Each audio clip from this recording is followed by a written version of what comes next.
Hi hello నమస్తే welcome to my channel భయ్య. ఈ ఛానల్ కొత్తగా చూస్తున్నట్టయితే ముందుగా సబ్స్క్రైబ్ చేసుకోండి. అలాగే నేను చెప్పే వీడియోని మాత్రం అందరికీ షేర్ చేయండి భయ్య.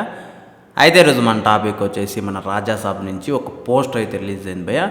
నిజానికి నాకు తెలిసినంత వరకు చాలా రోజుల అంటే ఒక డార్లింగ్ సినిమాలో చూసినట్లు అనిపించింది భయ్య. ప్రభాస్ గారిని అయితే చాలా సూపర్ అనిపించింది. అయితే ఈ లుక్ చూసిన తర్వాత నాకు ఒక్కటే అనిపించింది, అరే మనం ఇన్ని రోజులు మారుతి గారిని మనం తప్పుగా అనుకున్నాము, సినిమా పోతుంది అది ఇది అని చెప్పేసి. అంటే మారుతి గారి గురించి మన అందరికీ తెలిసిందే భయ్య, ఏదో హర్రర్ సినిమాలు చేసుకుంటా చిన్న చిన్న హీరోలతో చేసుకుంటా అక్కడికి సరిపెట్టుకుంటున్నారు. అది కూడా ఒకవేళ ఆయన చిన్న హీరోలతోనో చేయని పెద్ద హీరోలతోనో చేయని అదంతా పక్కన పెడితే ఆయన మరీ ఘోరంగా అసలు అంటే హెల్త్ మీద కొంచెం రోగాల మీద వీటి మీద అయితే మనకైతే చూపించడం అయితే జరుగుతుంది. ప్రతి స్క్రిప్ట్ కానీ అలాగే చూపించడం అయితే జరుగుతుంది. మరి ఈ సినిమా ఎలా పెట్టింటాడో ఏందో అని చెప్పేసి చాలామందికి అయితే ఒక అంటే అసలు ప్రభాస్ ఉన్న ఫ్యాన్స్కి అయితే చాలా కోపంలో కూడా ఉన్నారని చెప్పొచ్చు ఆయనతో సినిమా ఓకే చేసినందుకు. అయినా అదంతా పక్కన పెడితే ఇప్పుడు వదిలిన పోస్టర్ చూసిన తర్వాత నాకైతే కాన్ఫిడెన్స్ అయితే వచ్చింది భయ్య. చాలా వరకు సినిమా అయితే సూపర్గా ఉండబోతుంది అని చెప్పేసి మళ్ళీ లవర్ బాయ్ అయితే వచ్చినట్టయితే అనిపించింది నాకైతే. నిజంగా లిటరల్లీ చెప్తున్నా కదా భయ్య, నాకైతే జెన్యున్గా అనిపించింది అసలు ఆ పోస్టర్ చూసిన తర్వాత. ఇంకోటి వచ్చేసి మన ప్రభాస్ గారి లుక్ అయితే చాలా వరకు మారిందని చెప్పొచ్చు.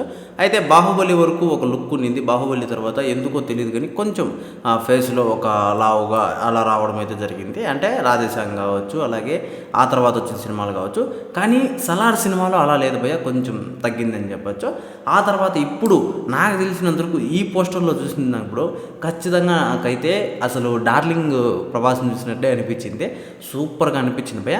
ఇదంతా నిజంగా నేను ఎందుకు చెప్తున్నాను అంటే ఇంత పర్టికులర్గా రాజా సాబ్ సినిమా మీద చాలామంది ఫ్యాన్స్కి అయితే అసలు నమ్మకమే లేదని చెప్పొచ్చు. చాలామందికి అయితే ఒక హోప్ కూడా ఉంది, ఒకవేళ ఈ సినిమా పోయినా కూడా నెక్స్ట్ సినిమా అంటే సలార్ 2 కావచ్చు, అలాగే మన అనురావు పూడితో తీసిన సినిమా కావచ్చు, ఈ సినిమాలకి ఎక్కడ కూడా పేరు పెట్టే పనే ఉండదు, ఇది పోతే కూడా పోనీలే అన్న టైప్లో అని ఉండాలని చెప్పొచ్చు.